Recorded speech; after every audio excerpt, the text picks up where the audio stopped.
Hello guys, my name is Abraham Lee, and welcome to another episode of my Hammer Design Diary. Today we'll be diving into another one from the vault, in air quotes. This one's actually a level I did release for the Run, Think, Shoot, Live competition, CrossoverVille, and this is the version. I think this version's a little bit outdated from the one that shipped.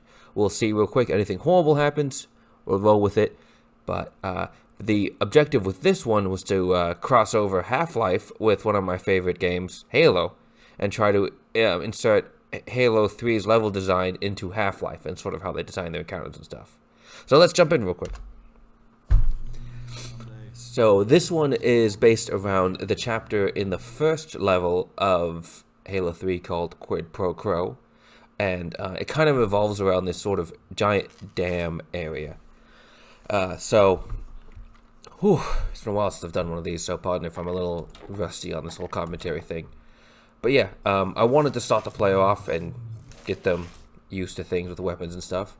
But you can see through there, if you've played Halo, that building kind of has a very similar look to the dam in Halo 3. Obviously, the route is kind of different. But I had a lot of trouble.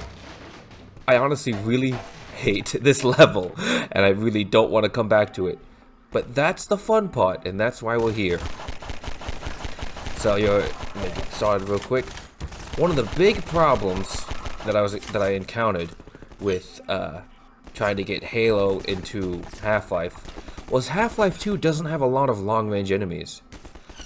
Halo kind of does this with these sort of sniper enemies, and I could have used Half-Life snipers here. Oh, it's a lot of H's, Halo Half-Life. But instead I had these AR-2 soldiers pepper you from a distance. But because the player doesn't have any good long-range weapons other than the pistol, you really just kind of have to ignore them, and eventually they just despawn. It's not perfect, and I don't like it. And if this was Halo, you could have a sniper enemy, and almost every weapon in that game that's a precision weapon is good at long range. So, in retrospect, I probably should have gave the player a better weapon to handle that better. But it's just Half-Life does. I need long-range enemy in Half-Life is a strong enemy, if that makes any sense. A lot of Halo's enemies are very what's the word? Fodder in nature. One good headshot and they're down. So there tends to be a lot of them. Before I dive into some of the ways I tried to mitigate that, let me show a secret I have over here. Which is one thing I love incorporating in my levels is little secrets and things. I am dying. This is probably going to go horribly. Oh, I don't want to drown. I have a 357 over here. So it's all the long-range weapons on this level are kind of hidden. So which can create problems. Especially if players aren't observant or don't know to look.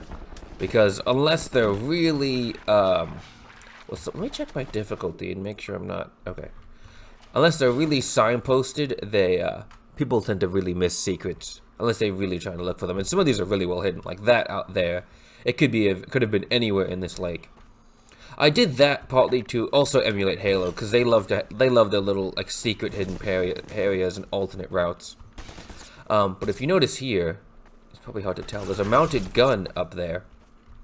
I'll talk a little bit more about them later. But a lot of Halo's gameplay is the enemies end up being very defensive, and the player is normally the aggressor. In Half-Life, it tends to be the opposite. You're typically assaulting from both sides. Oh, dive into the water. You're typically assaulting, like you're attacking them and they're attacking you at the exact same time. Let me kill this guy real quick. Oh god, no. Ow. Okay, this isn't gonna work. There we go. Ooh, this level's moving along fast. So while I have a moment to breathe here, that right there, again, I was trying to borrow stuff from Halo, and I'm using drop ships to repopulate the area. Because Half-Life 2's drop ships, because this was made for the base game, are broken. I made this really custom container kind of thing. It's very, very fiddly, and wasn't a perfect solution. You can see them kind of struggling to get out there. Really struggling to get out. Come on, dude, you can do it. Come on, yeah, there you go. So that was a lot of trouble. I've since improved on that design, but never really did it in any published level, because I'm pretty used to it. The main reason I use them here is because this level's very open, and to keep AI levels down and to stop the squad AI from freaking out when it has like 10 guys in it, I use drop ships to have a convenient way to spawn enemies without having to too heavily rely on spawn closets. But speaking of alternate routes, there is a flanking route over here that no one in any playtest or any gameplay I saw found. And again, I believe this might be a bit too far out of the way. If I look at the actual... Oh, hello, come on. Where is everybody? If I look at the actual... Is that a health pack? Oh, goodness. Where? If I look at the actual... Is there someone... You should have despawned. Go away. Oh, okay. Come on, get over here. Oh, now you run away. Okay. Oh, hello. God, you guys take a beating. And that's what I'm saying. Like, in Half-Life, at least for the Combine anyway, don't really have a lot of fodder enemies other than perhaps... Oh, goodness. Leave me alone. Hey, what if I do it to you?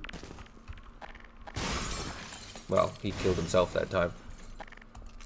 That they don't really have any fodder enemies. Everyone has to take a little bit to kill. Now, they're not nearly as bad as Half-Life 1. Half-Life 1 enemies, they were walking tanks and a half. Are you coming towards me? And the scripting's starting to fall apart now. I was going to comment how the pacing's bad, and you kind of tend to have these awkward moments of silence in this level, but... Oh! There we go. Whew! Yes, I still haven't gotten this whole talking during combat thing down. I should have just dropped it down to easy or turned on God mode, but whatever. Oh, what was I saying? Oh yeah, the Half-Life 2 doesn't have a lot of fodder enemies. Like, you think of the grunts in Halo, and there's really no equivalent to that in this game. Every enemy kind of does... Especially because your health doesn't regenerate, every enemy, even a head crab or a manhack, is important and can hurt you. And can cause some lasting damage or even finish you off. I mean, like a grunt in Halo can kill you if you're stupid, but... And that's a lot of how Halo does its encounters. It's very defensive, and they often have the much tougher enemies with regenerating health in form of shields and stuff like that. They're often in the back of the line, and the battles are large, but they're large in that they have a lot of one-hit kill enemies, like enemies you can easily dispatch. While Half-Life is kind of the opposite, where even in large fights, the number of enemies actually active tends to be like 6 at max. At least if it's just the player fighting them. If you have allies, it tends to change. But that sort of, the distribution of health is different, if that makes sense. The amount of health in the encounter could potentially be the same, but in Halo, it's spread out over a larger area, while in Half-Life, or Half-Life 2 and Half-Life 1, it's the same amount of health, but in a smaller number of enemies. Half-Life 2, of course, with its larger focus on bigger battles, enemies don't nearly have as much health as Half-Life 1, so you can see here I kind of get away with it, but it does start to drag a little bit. This level also has a terrible problem of enemy variety. Oh, I don't have a... Oh, wait, there's a sniper back here. Hold on. Oh, God, on his knees. Shoo! Oh. There we go. Oh, yeah, and so one way I try to encourage that more defensive combat design is to use a lot of mounted guns. Almost badly, because I wanted to encourage players to, what's the word? Oh, there's one more. Oh, the SMG guys. Is to, what's the word? To encourage players to move and do that more kind of running gun style gameplay that Halo does.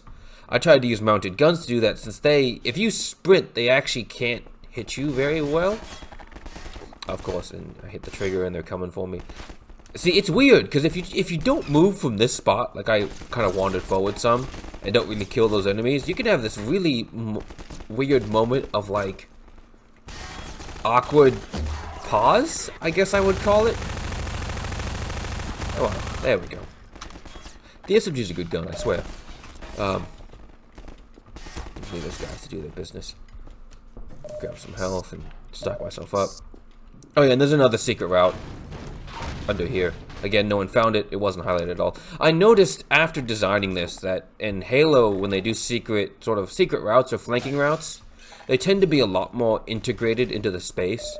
Like, here, I'll show you what this does real quick, so I don't get shot by those guys. This is very much separate from the entire play space, and it's there's no interactions. It's just an alternate route or stealthy route. It's more like something you would see in a stealth game, but Halo's an action game, so their flanking routes actually tend to intersect and weave and dive into and out of the sort of main combat area.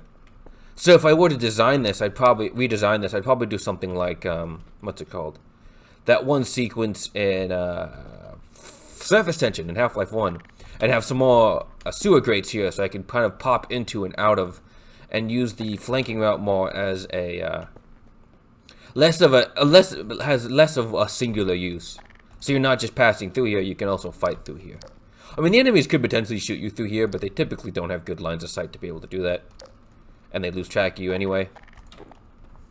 So yeah, here's where it ends up. So you can see it's a very get out of here, get out of here, leave. It's a very singular use route. You go from there to here to avoid the mounted gun, and that's about it. And it's not highlighted at all. It's very much like off the beaten path, buried beneath some crates and stuff, and you're in combat, so you're likely not to even notice that there's something behind that pallet at all. There's also a lot of supplies around here, and not necessarily in a good way. One thing I did really love about this, though, is because I kind of just... I've designed a lot of the area before I designed the encounters around it. I mean, obviously, to deal with sightlines and stuff, I kept that in mind as I was designing it, but I really just kind of went super abstract with the way these buildings were designed and laid out. Goodness gracious. And they turned out to be very kind of fun to navigate. There should be there we go. Okay, buddy, look. Dude. Wow, this gun is a lot. See, I gave the player the AO2 at this point, knowing it's a long-range weapon, but this is a very far distance to use it at. Did I pick up the shotgun? I didn't pick up the shotgun. Hold on. See, you get to see the more fun playthrough, because I know where all the guns are. Theoretically. Oh. It's supposed to be stuck behind the fence. It's not actually on the... I don't know where that was, but I got it now. I try to label these with lambda symbols, but the lambda symbols are also out of the way. Because, like, the player's focus is drawn in a particular direction. It's just... It's my first time doing this sort of non-linear, linear style of layout that Halo tends to do a lot. So, being able to draw the player's attention towards important areas, like... At this point, you're thinking of the mounted guns and the soldiers, and so if you dive into here, you're probably looking around there, it'd be impossible to almost see this, because you're not thinking about the graffiti, and you're more focused on killing things and exploring. Which, again, is a thing with Half-Life that's different from Halo, is the enemies normally acquire a lot more of your attention. In Halo, you can kind of let them be, and just kind of hide back, and they won't really flush you out, and they'll stay back, and then you'll kill a couple. You only really have to really worry about them when you're being aggressive. It's more of an active choice. While in Half-Life games, they tend to sort of demand your attention. It's kind of strange to talk about this in such an abstract way, but hopefully it makes sense.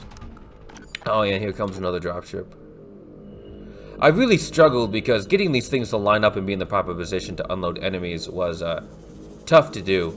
So I had and making sure that they stayed ahead of the player so that they couldn't get there before everyone spawned, and all the issues that ran from this design. Since then, I've improved. Oh my gosh! Oh come on! Improved this design so that they actually repel from it, so I don't have to worry about trying to force the AI to be able to jump properly. See, that worked smoothly. Sometimes they get stuck over there.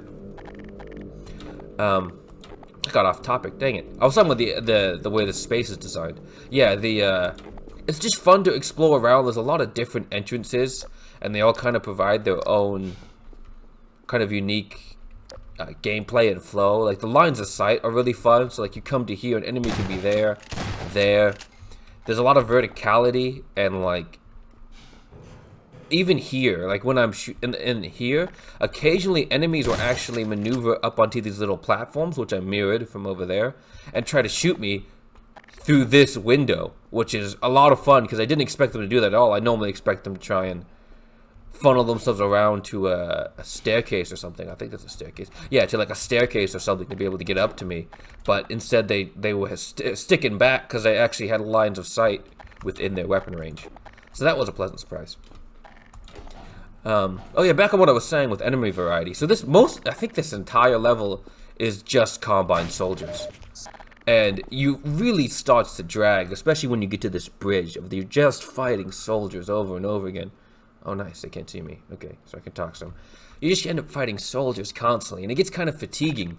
If I were to redo this, I probably would have thrown in more manhacks, roller mines, and especially hunters, which is something I didn't even realize to try and translate from Halo, is that Halo's enemy variety is insane.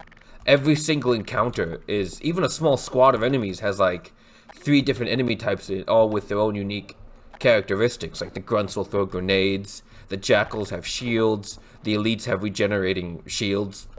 It's really smart design.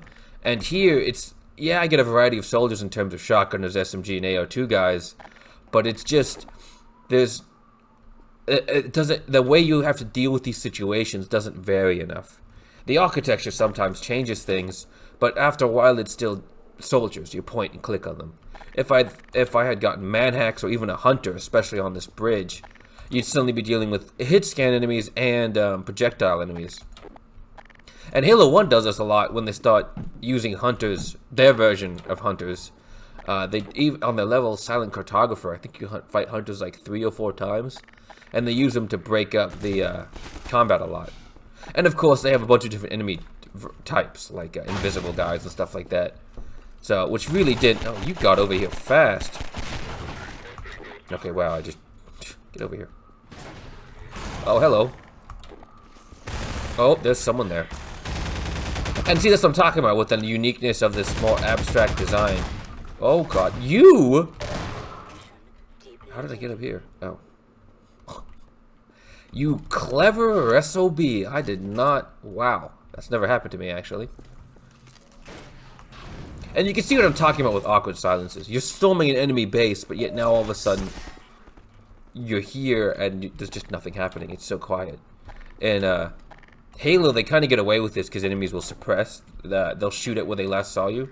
But Half-Life 2, they don't really do that because it's a lot more run and gun type of game. You don't want enemies being distracted by shooting where you've been when you should be moving around. But yeah. See here, this you can get enemies down here and enemies over there, and you just get this nice difference in terms of where enemies can be. And because I've set my node graph up correctly, they'll either try to maneuver themselves up to this doorway to shoot me, or maneuver down here to shoot me. Or like this one shotgunner who didn't even charge me straight on like you'd normally expect. He actually got around the side and flanked me from an angle I did not expect at all. Yeah. Anyway, the turrets. That's the thing I want to talk about. Something I realized, especially after seeing people play this level, but also playing, watching other players play some other levels where I use mounted guns. Mounted guns, you can dodge them actually quite easily if you just beeline it in a sprint, like your watch. I'm not even hurt at all. But most players don't know that. Most players assume that when it... Oh, leave me alone. I'm not talking about you. Go away. Well, he went away, I guess. There we go. That they'll just get absolutely murdered if they're in a turret's line of sight for too long. And on higher difficulties, their bullets do a heck of a lot of damage. But it's kind of like that you can only stay out in the open for like 2 or 3 seconds. Which isn't true at all.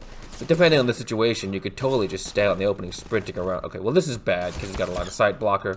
But anyway, if you want players to stay in place, you use a mounted gun.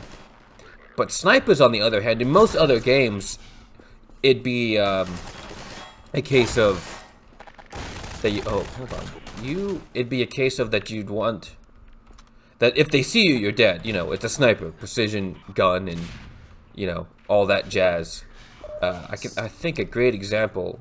Well, a great example is the snipers in Halo. Actually, now that I talk about it, the Jackals snipers, which are one of the most frustrating enemies in that entire game. No matter which, whether you're playing Halo 1, Halo 2, Halo 3, they're the worst. But for them, you can't stay out in the open. But when it comes to Half-Life 2 snipers, you can stay out in the open for long periods of time because of the bullet travel. You can potentially just keep ducking and weaving forever, as long as you keep track of where the bullet's headed. Normally, you can't maintain that because your sprint will run out, and the snipers are really good at snapshotting you if you stay out in the open for long. But a skilled player could potentially always stay out in the open fighting snipers. So if I were to do this again, a sniper would probably be a better idea than my use of mounted guns. This also ends up being problematic later because players can use the mounted gun on the enemies, which is fun, but it can sometimes get them into bad situations and just kind of trivialize the entire combat encounter. Yeah, so... And if I had used snipers, that would have also encouraged players to move up on the enemy to kind of flush them out with a grenade. And then we get into the final part of this level, where we have to free the citizens. These citizens are a little bit glitchy because I have them use standoffs so that their fight's a little bit more interesting. I always like to think of them as, it's interesting when you compare the way allies are designed in Half-Life and the way allies are designed in Halo. When I free them, it's going to start the next area, but yeah. In Halo, your allies are more of set dressing. They're like, ooh, look at this giant fight. You're fighting with a bunch of guys. They're cheering you on.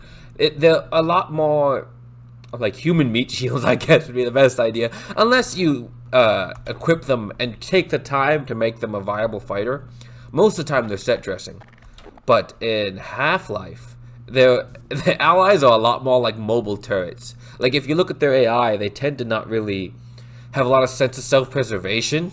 It's a lot more of a case of shoot fast, kill fast, and that's how you survive, is to kill as effectively as possible. Alex is like that too. Unless she's getting swarmed, she'll kind of hold her ground against most enemies, and she'll just keep shooting, reloading out in the open, and keep shooting. Citizens are the same way, which is why I have them use their standoff behavior. I believe there's a bunch of tutorials out there about how they work. They're really good.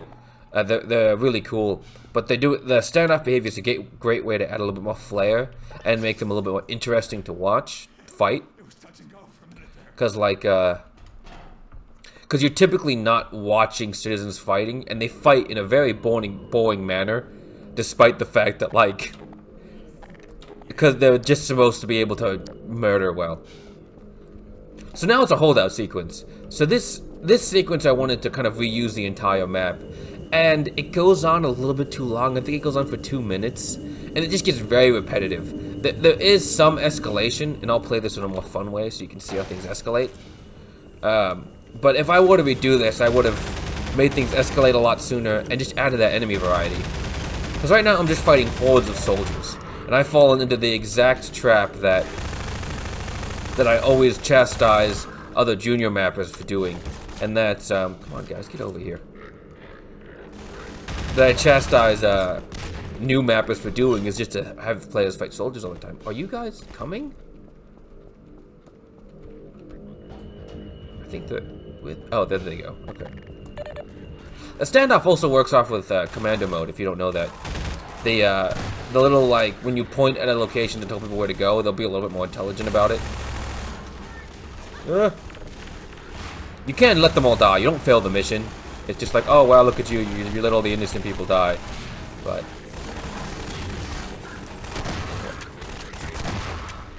there we go. Ow. Okay. So then I spawn in an APC, and I actually really love this use of the APC. Halo does this a lot where they'll have a wraith tank. They sort of shoot arching shots you can dodge from a distance. And I wish I had used this earlier in the level, because it would have helped create a sort of constant threat.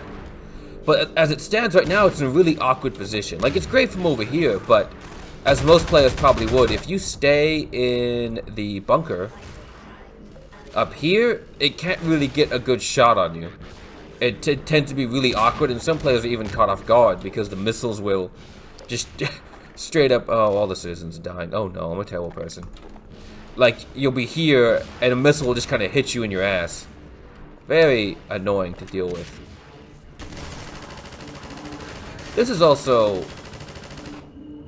I tried to add some cover for the player for the from the mounted gun, but when you're on the mounted gun, that kind of turns on its head, where all the cover is perfectly placed that you can't really effectively kill guys, and it just feels kind of like a letdown.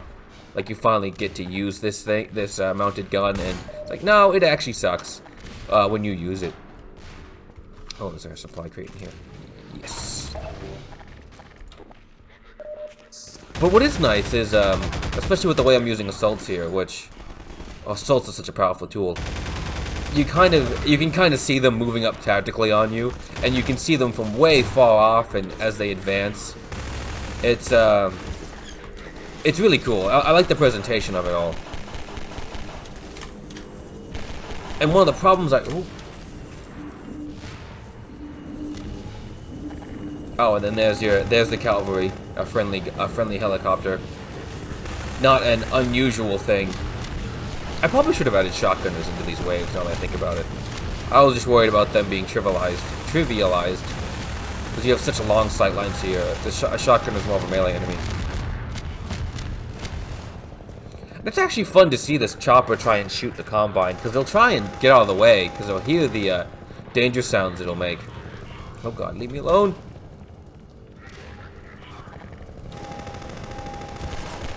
But the chopper can't shoot them very well. The Combine tend to take cover too well against it. I said, as one of them got killed by it. Oh, but yeah, that was a quick one. Let me check my notes here real quick. Yeah, so with the way that the weapons are laid out, like these fights are a lot of fun when you give the player options. But if you don't go secret hunting and you don't find that extra stuff, you're gonna have a pistol and SMG up to about there. Then you're gonna have a pistol, SMG, and AR2, and up to here you have a shotgun. And the pistol, SMG, AR2 is not a bad combination, but they're all kind of... The AR2 really replaces the SMG, and the pistol's not very great against soldiers at range. So the player's options are very limited. If I were to do this again, I would have made sure that the weapon variety stays high the entire time, because even with grenades, you just, with the long sight lines, it's just, there's not a lot of player choice. You're very much hemmed into a certain play style, which is why I found this very boring to replay, you don't really make any interesting choices in terms of what weapons are you using and what routes you take. Because it's very... Sure, it's an open engagement, but there's like... Other than this one part with the mounted gun, you really don't have any choice in which way you go, especially with the mounted guns being the threat that they are on higher difficulties. You really are kind of forced to always go this way. You can't charge straight on and have it be a viable tactic. So if I had not had a mounted gun here and had a sniper or just soldiers just dug in, then it probably would have been a lot more fun and varied to fight. Same thing over, not so much here, but like even here where that mounted gun kind of covers everything, you're forced to be drawn out into the open, and it's not very engaging. It's kind of boring. The tactics you use are the same every time, which is why I like it when you actually find the crossbow in here, because while it makes a lot of the fights a heck of a lot easier, you can sort of pick and choose suddenly how you use the weapon. You can either save the ammo for later, or you can use it to snipe out the mounted gun and get yourself a breathing room. There's a lot more gameplay possibilities that way. What else? Yeah, so this is sort of my failed attempt at getting Halo 3 into Half-Life. If I were to do it again, I'd add more enemy variety, that's for sure. But I'd probably tackle a different type of level, because Halo really focuses around that aggressive play style, and Half-Life has that too, but it's more of a case of both sides are being aggressive. So here, when they're dug in like this, it's very difficult to push in without taking damage. and it just feels kind of unfair, I guess. Unless you're really clever with grenades, but even then that gets kind of boring. The enemies are just too well defended. If I were to do it again, I'd probably do something with the buggy and some of the more open, almost vehicle-esque levels.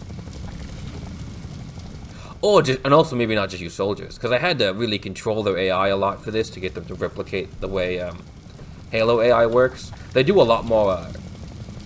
They sort of have defensive positions that they're told to hold, and they won't advance past it, which their AI isn't really designed to do. So they'll sometimes lose track of you. So I have to use some other tricks to make sure that they never like fall too much into an idle state and just kind of facing the wall as you walk into the room.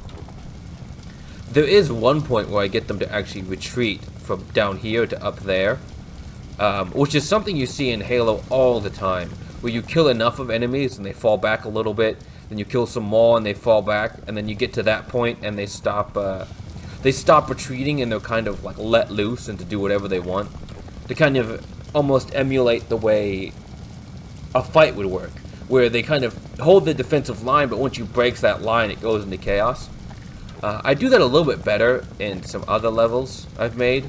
You only really see it here, and then it's just barely. Like, I use hint groups to cause them to retreat to here, to retreat to there, and then once you fight in there, their hint groups are cleared, and so they can take cover wherever they want. But that doesn't always work, too, because Half-Life's AI isn't really designed to retreat. They're designed to be aggressive. So, and then there's still bugs in the Combine AI, in the episodic branch, and all this other stuff that kind of makes that tactic unreliable, which is something I fixed in my own mod branch, but this is for the base game. I did try playing this with the rebalance that I had showed off in my other levels, where I had different weapon skins and different Combine damage types and weapon handling, and this level sucked, because you'd often, because the SMG guys were more accurate, the soldiers would be up in these really nice defensive positions, and they just plink you with their hit sand guns. They just keep whittling down your health to the point where it's like you'd get hemmed in there, and sure, you can dodge the mounted gun, but that guy with an AR-2 and the dudes with the SMG will absolutely wreck you. And it really made me appreciate how well Half-Life 2 is balanced. Because sure, soldiers are a bit of a pushover, but they're made that way so they can function in a variety of situations. Like, super accurate hit-scan enemies, that's fine for close quarters battles, because you don't really have to deal with the range differences, and it feels less... It's less unfair because cover's a lot closer, you can kind of pop in and out. Wolfenstein: The New Order is a great example of this sort of dichotomy at play. Even though the weapons are technically projectile-based, they still travel so fast, it doesn't matter. And that's partly why I actually dislike some combat encounters in the Fear games, which they get so much praise, which, yes, they deserve it. They did an amazing job in terms of pushing the medium forward. But some of the long-range fights are just disgusting, because the player character is so slow, and the AI has hit scan attacks. So you just poke your head out into the open, and there's no chance. You just get half your health gone like it's nothing. That's so that game, but you know, they give you a bunch of health packs in later parts of the game. But anyway, yeah. So that's the level. A really short one this time around. But it just goes to show that that's the way some games are designed. Even if you copy the level design, it doesn't always perfectly translate into another game. It does make me appreciate, though, some of the other aspects of both of those games in this little experiment. It's like, what's the word? Essentially taking a crowbar to the way Half-Life 2's enemies are specifically designed to try and make them work like Halo enemies. Just doesn't work at all. So next, if I were to tackle this idea again, broader strokes, I'd probably do broader strokes in trying to replicate how they do it. Anyway, I hope you guys enjoyed this. I love my uploads are often infrequent, and I apologize for those of you that enjoy my content. Right now, I've got a bunch of projects on the back burner, and I'm having to put stuff on pause. But I enjoy doing these. It's just, you know, I make what I want to make, and so there's no real brand to this channel, which is kind of fun. Anyway, hope you guys enjoyed, and see you around.